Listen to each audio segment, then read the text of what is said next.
167 জনের accreditation card cancel করা হয়েছিল। আমরা বলেছি এটা মিস্টেক, এবং সেই অনুযায়ী আমরা খুব দ্রুত আমরা যেটা করেছি, অ্যাক্রিডিটেশনের জন্য নতুন কমিটি করেছি, নতুন অ্যাক্রিডিটেশনের নীতিমালা হয়েছে, এবং আপনারা নিশ্চিত থাকেন খুব দ্রুত আমরা অ্যাক্রিডিটেশন কার্ড দিব। এবং নীতিমালাটা খুব সহজ করা হয়েছে, জার্নালিস্ট ফ্রেন্ডলি করা হয়েছে।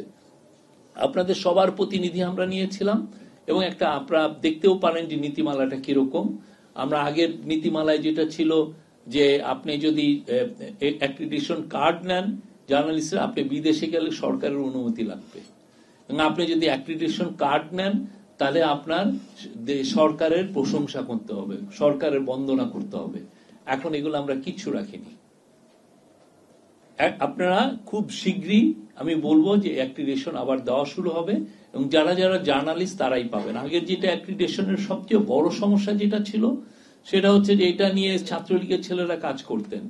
এমপি, অনেকগুলো এমপির একটা জার্নালিস্টের কার্ড ছিল, যাতে অনেকের এই আওয়ামী লীগের লিডার, ডিস্ট্রিক্ট লেভেলের লিডার জার্নালিস্টের কার্ড নিতেন, কেননা সেক্ষেত্রে ওই কার্ড নিয়ে সচিবালয়ে ঢোকাটা তাদের জন্য ইজি।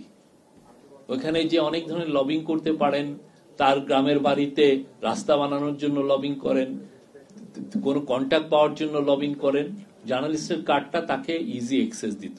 আমরা সেই জায়গাটাকে সরে এসে আমরা চেষ্টা করছি যে যাতে যারা জার্নালিস্ট, যারা ওয়ার্কিং জার্নালিস্ট এবং যাদের সত্যিকার অর্থে সচিবালয়ে যেতে হয় তারাই যেন কার্ডগুলো পান। এবং এই ক্ষেত্রে আমরা যতটা স্বচ্ছতা রাখা দরকার আমরা প্রত্যেকটাই স্বচ্ছতা রাখবো।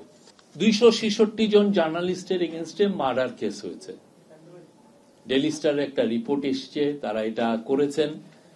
আমরা ওয়েলকাম করি যে এটা নিয়ে আরো রিপোর্ট করা হচ্ছে, কিন্তু আমাদের কথা হচ্ছে যে এই যে 266 যে মার্ডার কেস হয়েছে কারা কারা করলেন, এটা কি গভর্নমেন্ট করিয়েছে?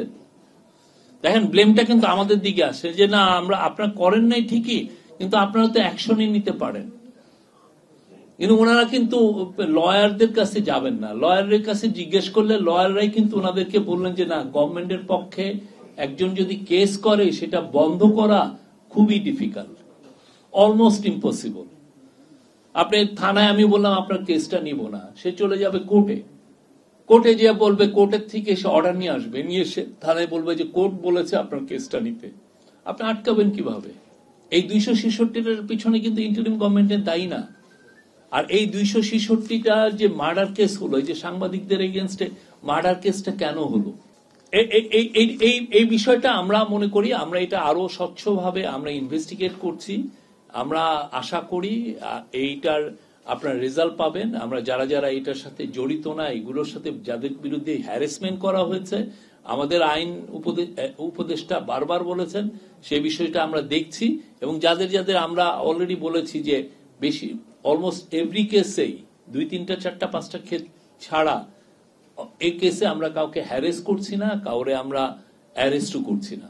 অনেকে তাদের চাকরি ঠিক মতো করছেন, আমি শুনি নাই যে তারা কোনো ফেস করছেন। এবং আমরা আশা করছি যে এই চ্যাপ্টারটা খুব দ্রুত ক্লোজড হবে।